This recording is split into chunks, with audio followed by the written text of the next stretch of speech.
Good evening and a very warm welcome to you. Thank you so much for joining us on our economic forum where we discuss all things relating to the economy. I'll be your host for the evening. My name is Farai Gwaze. Don't forget to also be part of the conversation. Get a hold of us on our WhatsApp platform and also follow us on our social media. As we are fast approaching the end of a Women's Month, we felt it important to also be able to appreciate the role and contribution of women, not only to the economy, but to Zimbabweans in general. And to help me unpack a few issues around women in law, I've got DOREEN GAPARE, who is a legal practitioner from DV GAPARE Attorneys. DOREEN, thank you so much for taking the time to join us today. Thank you for having me. Very briefly, could you just share with us a bit of your journey towards finding yourself in the profession of a legal practitioner? Well, it started a long time ago. I've always wanted to be a lawyer. I was a partner in one of the bigger firms in Zimbabwe. I decided to then start my own law firm, just as a way of experiencing and having my own independence. And this is where I am now. Yeah. Now, tell us a bit about some of the challenges that you found in as a young woman initially acclimatizing towards the legal profession of law. Some of the challenges? Yeah, some of the challenges, initially. Okay. I think the initial challenges were around the kind of work that, you're attracted to as a woman in law. And I found that though I was interested in criminal work, because I have a criminal law background, it was challenging in the sense that clients don't always think you perform best because they feel men are more aggressive. They feel that maybe you're not bringing the attitude they think should be brought when you're handling or talking to police officers or we're in the rough and tumble with our local law enforcement. Right.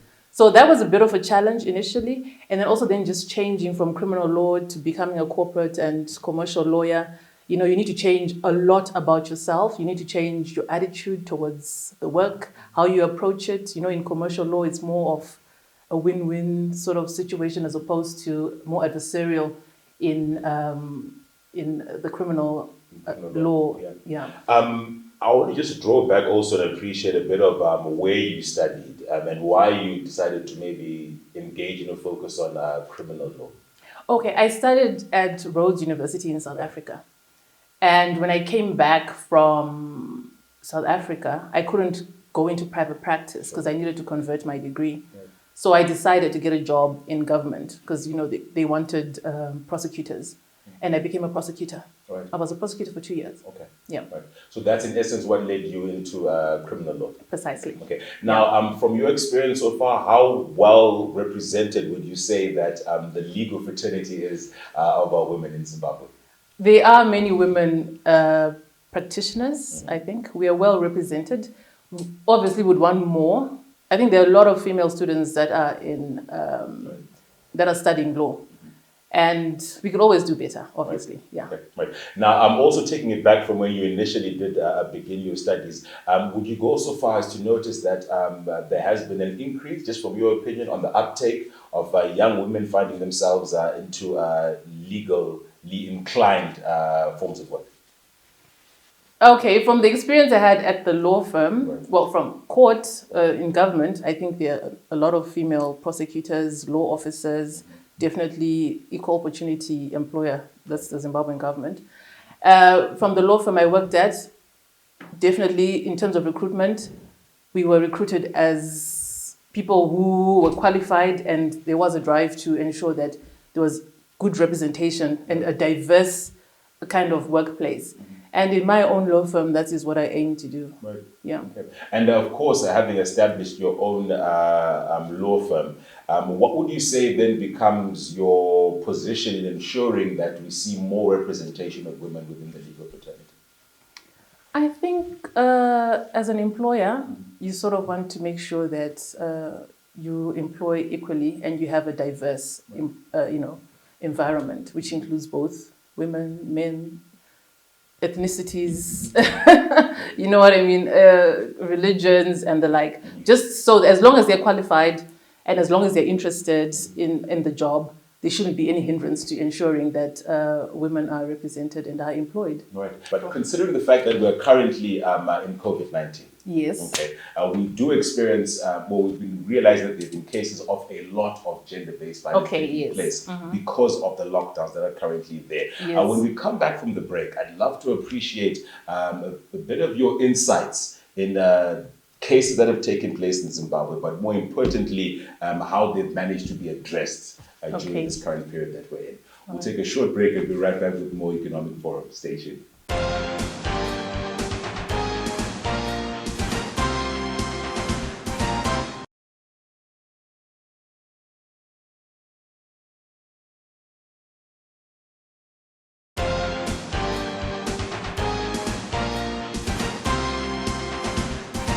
Welcome back to the second segment of our Economic Forum, where we discuss all things relating to the economy. My name is Farai Gwaza, and as we are fast approaching, as I mentioned before in the previous segment, the end of our Women's Month in the month of March, we've taken it upon us to at least be able to acknowledge the role and contribution of women in Zimbabwe, but more inclined to the legal profession. I'm joined in studio by Madam DOREEN GAPARE, who is a legal practitioner. Now, before we took the break, I did bring up the fact that there have been reports of an increase of gender-based violence during this particular lockdown period. If you could share with us a bit of maybe some of the positions or even your insights in that regard during this particular time, and how you have managed to address them, if at all.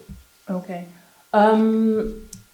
I think the challenges with the COVID-19 and the lockdowns is that it has brought up the issue of mental health issues. Okay. When you're in a confined space with the same people, there's a lot of uncertainty. Many people have lost their jobs. The world has changed, basically. And how you deal with that change differs from person to person. And unfortunately, in a domestic setting, it means that the person that's closest to you is the one that feels the brunt of whatever frustrations that you're feeling. So I know we're involved with a number of women's groups that have been addressing those challenges. I know Zwala, Women in Law Connect also is another, which I'm a part of. And there's an organization called Shamwari Mwanasikana, which is also another organization that has been helping with gender-based violence and helping or assisting those people that find themselves in difficult situations coming out of the lockdown, coming out of the current situation with COVID. Right. And my personal view is that we need to do a bit more in terms of mental health, addressing mental health issues, because most of these problems really stem from a failure to cope with what's going on at the moment.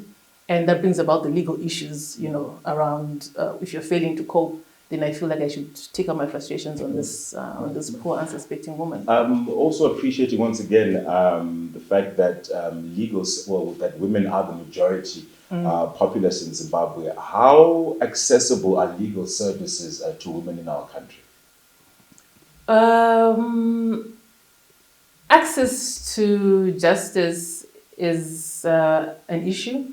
I feel that, in terms of the Constitution, you are entitled to a lawyer of your choosing as long as you can pay for them. And you'll find that sometimes women being partially marginalized in our country, they're not able to afford legal services. And legal aid is there, but sometimes they're also overwhelmed. We also have the organizations I spoke of, Swala, Shamwari Mwanasikana, Women in Law Connect. They do offer limited legal services. So there is a challenge with that, but I know many women lawyers and volunteers who do have pro bono or pro amico services. That's for free. Considering the plight of women in Zimbabwe, could we potentially see a situation, as is the case in other countries, where there can be state accorded legal assistance to women specifically, should they require legal services? Or are we only going to rely on, as you said, legal aid and other non-profit organizations to be able to contribute towards legal services being made available to women? Okay, the legal aid is a state, legal aid directorate. Okay. It's a state entity, so they do provide that. The plight of women in Zimbabwe in relation to access to justice, you mean? Is there you're saying, is there something else that could be done? Yes, is there more that could be done, I guess, in essence? Yes, I suppose there's always more that could be done from a policy point of view. Okay. I usually hate saying government should do this and government should do that, but maybe they should extend And what would the you Legal take Aid your- Directorate. For example, exactly, yeah. Yeah. Extending the legal aid directive. Just share with us a bit on how that would apply. Well, I find that the Legal Aid Directorate is overwhelmed. I have dealt with them in other matters where they will tell you that, we have so many cases and we are overwhelmed and, we can't take all of them. And I also know that the High Court will sometimes give you cases to do for free for people who are facing murder charge. I mean, those are the pro-DO matters. I do know that the Law Society, through its members, also has some programs. And I also know those organizations also have that. We could always do more, but for now, we take it day by day, step by step, and we see how that goes. And currently your position in terms of looking at the future of women in terms of their representation from the justice system in Zimbabwe? I think the future looks good. Okay. I'm proud of where we are now. Yeah. You must understand that women before 1980 were not considered majors or people with capacity. So with the passing of the Age of Majority Act, that's when women actually got capacity to act for themselves, especially African women. We were considered minors, So I think looking at the time frame that has passed, it's only been 40 years since then. And the progress that we've made in terms of changing cultural perceptions, in terms of, seeing women in leadership, in terms of making sure that women are heard and that women are making an impact. There has been a lot of progress in that. I'm also glad that you did enlighten me rather about the Legal Aid Directorate. I didn't quite appreciate its significance and its role. If you could share a bit more with me on, in terms of the circumstances that one could find themselves in, where legal representation can be made available to those who can't access it. I'm not too knowledgeable about the particularities of that. But I understand that if you're a person who earns below a certain threshold and you can't afford legal services, you may approach the Legal Aid Directorate. They will then assess whether you qualify for representation through their offices. Yeah. And then also another area, I know we've touched on issues of gender-based violence, but I do also want to appreciate women within the working space, in the working world. There are many cases of harassment that do come forward. What would your position be in terms of how laws that have been put in place right now assist women who find themselves in situations where, for example, they could be harassed within their working environment? Okay, the labor laws currently do address the harassment issue. Okay. So that's catered for. But now I understand that the Gender Commission and Zwala were working on a specific statute for sexual harassment. Okay. So there will be a specific law addressing sexual harassment in the workplace. Okay, yeah. Right. We are going to take a short break and be right back with more Economic Forum right here on SABC. Stay tuned.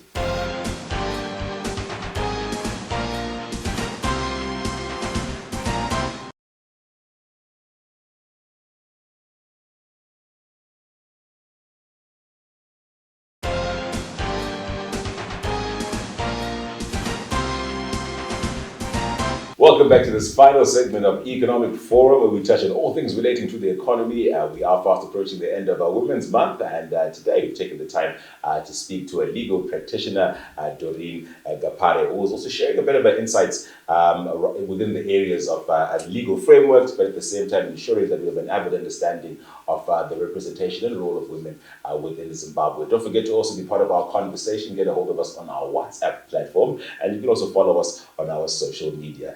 Interesting discussions we've had over the past two segments, but I do want to now tap into a few social issues, and also maybe you can also give us a bit of an insight, considering your legal background, on how we can address some of the challenges that modern women find themselves in today.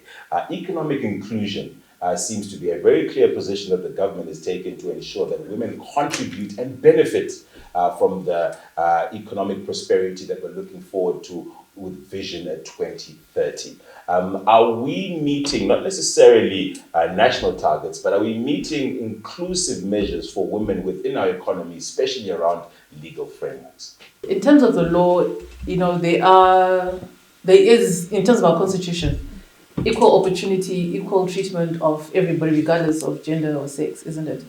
So I feel as the Bible or the foundation of our laws, our constitution speaks to that inclusion of everybody, women included. So in terms of meeting the national objectives, the laws are there. You know, we have the framework for ensuring that there is economic inclusion. Right. So that would naturally translate to our legal fraternity. There's nothing stopping anybody, any woman, if they're so interested in studying law, Right. in coming and practicing law at a firm, or you know, when they do qualify, opening their own firm. There are no barriers as such that are related to your gender or sex. So I do feel that there is a framework for that, and that inclusion is there. Mm-hmm. What about also addressing another component that comes up, which considers that majority of individuals within the informal sector are women?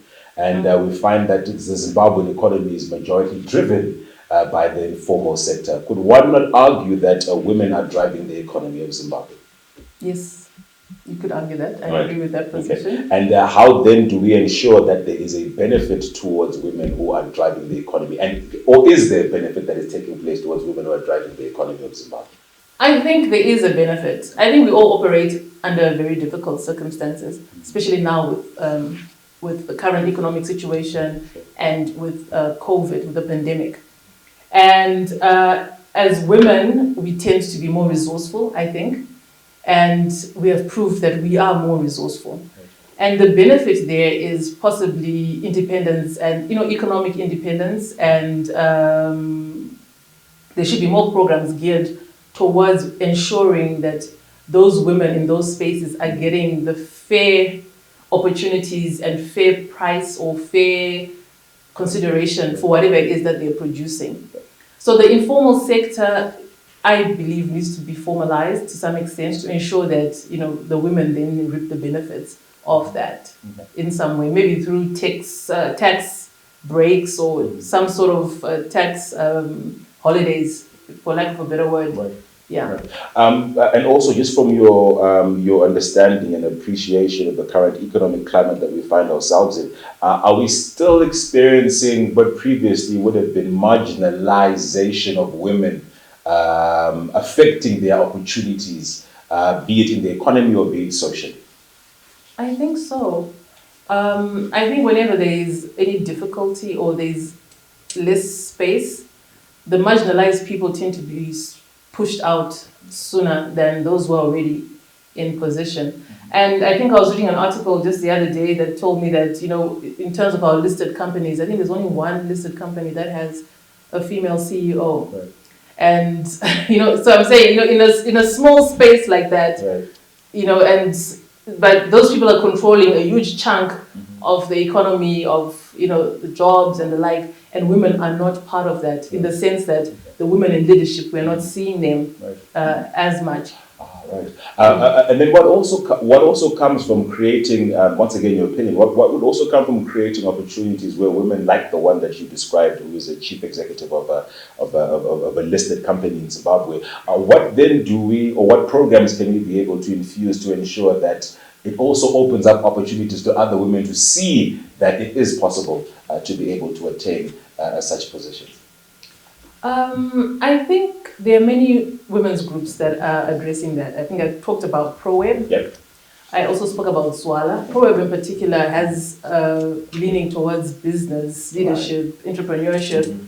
And they do have programs where they mentor other, like, women and girls in whatever field that they're in, where they offer financial assistance and access to finance for whatever projects you want to do. They do have things that they do to make sure that women are taking up space and that women are mentored and, you know, are able to produce and to perform in the areas that they choose.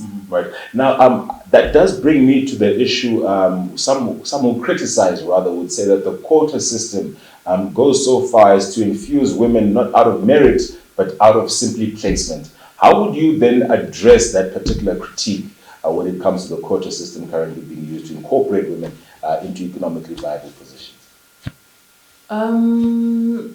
It's my view that it's important to have that quota system. Like I said earlier, it's only been 40 years since we were considered full human beings in terms of the law. with capacity. Right. So to change those perceptions, to correct that iniquity, there needs to be quotas, Right. so that we then encourage, or we show whoever is coming behind that, it's possible for you to be in this position. It's possible for women to lead.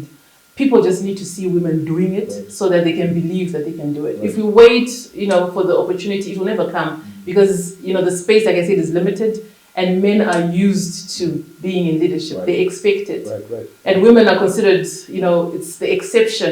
A woman in leadership is the exception when really it should just be, I'm a person, I have qualifications, I want to do this job, I'm capable, I should do it. Right. But, because of where we're coming from and that culture and those perceptions, affirmative action has to be implemented in order to correct those iniquities. Right. And then what would your opinion be of how we handle seeing that shift from in a socio-economic level where women, for instance, now are breadwinners of the households, where women are now the ones who are actually managing the nuclear family setup, as it were. Should we then embrace that going forward? That, listen, if a woman should be able to or can lead the household, then she should.